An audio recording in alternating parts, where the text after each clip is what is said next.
به استودیو چوب روکوکو خوش اومدی.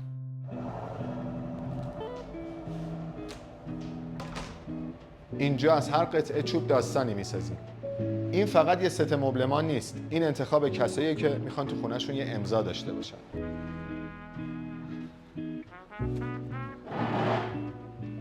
اینجا هر چیزی با دقت و عشق ساخته میشه. این ستمون به دستور کارفرمامون با 2 تا تک نفره متفاوت ست شده که یکیش کاجیه و یکیش هم کژوال.